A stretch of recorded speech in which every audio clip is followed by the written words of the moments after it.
అందరికీ నమస్కారం ఓం నమ శివాయ. అని కామెంట్ పెట్టి లైక్ చేసి సబ్స్క్రైబ్ చేసి మా ఛానల్ని సపోర్ట్ చేయగలరు. కాలభైరవ జయంతి పూర్తి వివరాలు. కాలభైరవ జయంతి ప్రతి సంవత్సరం మార్గశిర మాసంలో కృష్ణపక్ష అష్టమి తిథి సందర్భంగా జరుపుకుంటారు. 2024లో కాలభైరవ జయంతి నవంబరు 22న జరుగుతుంది. ఈ పర్వదినాన్ని కాలభైరవుని జన్మదినంగా పరిగణిస్తారు. కాలభైరవ జయంతిని పరమశివుడు ఉగ్రరూపంలో కాలభైరవునిగా అవతారమెత్తిన సందర్భంగా జరుపుకుంటారు. ఈ రోజును ఎంతో పవిత్రంగా భావించి కాలభైరవుని ప్రత్యేకమైన ఆచారాలతో ఆరాధిస్తారు. పరమేశ్వరుడి ఆశీస్సులు అందుకొని ఆధ్యాత్మికంగాను సుఖ సంతోషాలతోనూ జీవిస్తామని విశ్వసిస్తారు. కాలభైరవుని అవతరణ వెనుక కథ. హిందూ పురాణాలలో కాలభైరవుని ఉద్భవం విశిష్టమైనది. శ్రీమద్భాగవతం, శివపురాణం, స్కందపురాణం వంటి ప్రాచీన గ్రంథాలలో కాలభైరవుని కథ వివరించబడింది. ఒకానొక సమయంలో బ్రహ్మదేవుడు, విష్ణుదేవుడు తమ శక్తుల గురించి వాదనకు దిగారు. ఈ సందర్భంలో ఎవరు శ్రేష్ఠుడనే అంశంపై వివాదము నెలకొంది. బ్రహ్మదేవుడు తనను తాను సర్వశ్రేష్ఠుడిగా చెప్పుకోగా విష్ణువు కూడా ఆ వాదనను ప్రతిపాదించాడు. వీరి మధ్య శివుడు ప్రశాంతంగా తన స్థానం గ్రహించి ఈ విశ్వానికి శక్తి మూలమైన పరమతత్వాన్ని గుర్తించాల్సిన అవసరాన్ని వివరించాడు. అయితే బ్రహ్మదేవుడు అహంకారంతో శివుని అవమానిస్తూ నీ శక్తి ఏమిటి అంటూ ప్రశ్నించాడు. అప్పుడు శివుడు కోపంతో తన మూడవ నేత్రం తెరిచి తన నుంచి ఒక తీవ్రమైన శక్తిని సృష్టించాడు. ఆ శక్తి కాలభైరవునిగా అవతరించింది. కాలభైరవుడు తన విశ్వరూపాన్ని ప్రదర్శించి బ్రహ్మదేవుని పంచముఖాల్లో ఒక ముఖాన్ని ఖండించాడు. దీనితో బ్రహ్మ అహంకారం నశింపజేశాడు. ఆ తర్వాత దేవతలంతా పరమశివుని వేడుకోవడంతో కాలభైరవ రూపాన్ని తిరిగి తనలోనికి తీసుకొని శాంతిస్తాడు. కాలభైరవుడి స్వరూపము. కాలభైరవుడు శివుని క్రోధ స్వరూపంగా భావించబడతాడు. ఆయన రూపం అత్యంత భయంకరమైనది. నల్లని శరీరము, ఆభరణాలు, పంచముఖులు, బంగారు ఆభరణాలను ధరించి ఉంటాడు. కాలభైరవుని వాహనము శునకము. శునకము ఆయనకు అత్యంత ప్రీతిపాత్రమైనది. ఆయన ధరించిన ఆయుధాలు త్రిశూలము, ఢమరుకము, ఖడ్గము మరియు మణికట్టుకు శంఖము కలిగి ఉంటాడు. ఈ స్వరూపము అన్యాయాన్ని, దుర్మార్గాన్ని నిర్మూలించే శక్తిని సూచిస్తుంది.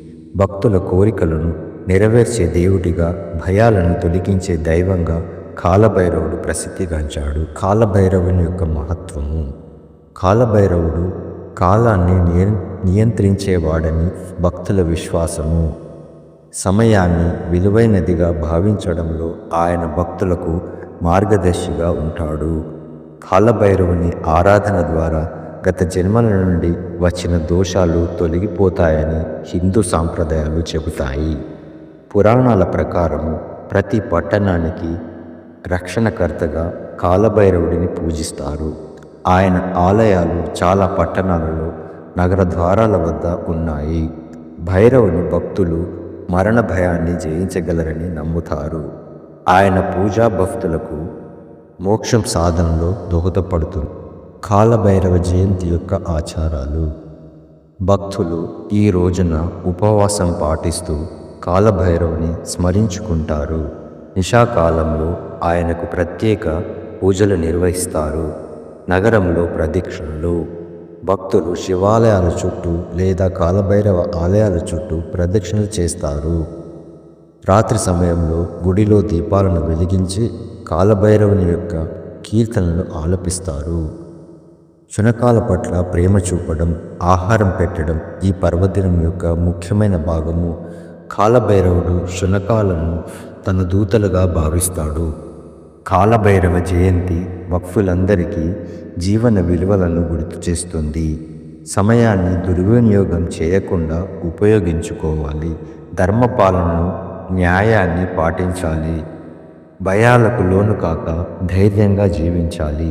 జీవనయాత్రలో ఆధ్యాత్మికతకు ప్రాముఖ్యత ఇవ్వాలి.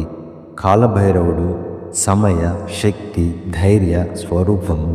ఈ పర్వదినము భక్తుల జీవితాల్లో నూతన ఆశలను, శక్తిని నింపుతుంది. కాలభైరవుని ఆరాధన ద్వారా భక్తులు మోక్షం సాధించగలరని, వారి కష్టాలు తొలగిపోతాయని విశ్వసిస్తారు. కాలభైరవ జయంతి సందర్భంగా మీరు కూడా ఈ పర్వదినాన్ని పాటించి ఆధ్యాత్మికంగా ముందుకు సాగండి. ప్రముఖమైన కాలభైరవ ఆలయాలు. భారతదేశంలో అనేక ప్రసిద్ధ కాలభైరవ ఆలయాలు ఉన్నాయి. వాటిలో కొన్ని: కాశీ విశ్వనాథ కాలభైరవ ఆలయం కాలభైరవునికి అగ్రస్థానం కలిగిన ఆలయంగా గుర్తింపు పొందింది. ఉజ్జయిని కాలభైరవ ఆలయం మధ్యప్రదేశ్. ఈ ఆలయంలో భక్తులు ప్రత్యేక పూజలు నిర్వహిస్తారు. ఇక్కడ మద్యం నైవేద్యంగా అర్పించబడుతుంది. చార్మినార్ కాలభైరవ ఆలయం హైదరాబాద్. ఇది ప్రముఖ దక్షిణ భారత ఆలయాల్లో ఒకటి. మా వీడియో కనుక మీకు నచ్చినట్లయితే లైక్ చేయండి మరియు షేర్ చేయండి. అలాగే మా ఛానల్ని సబ్స్క్రైబ్ చేసుకోండి. ఓం నమః శివాయ. అని తప్పకుండా కామెంట్ చేయండి. మీ లైక్స్ మరియు కామెంట్స్తో మమ్మల్ని ఆనందపరచగలరు. ధన్యవాదాలు.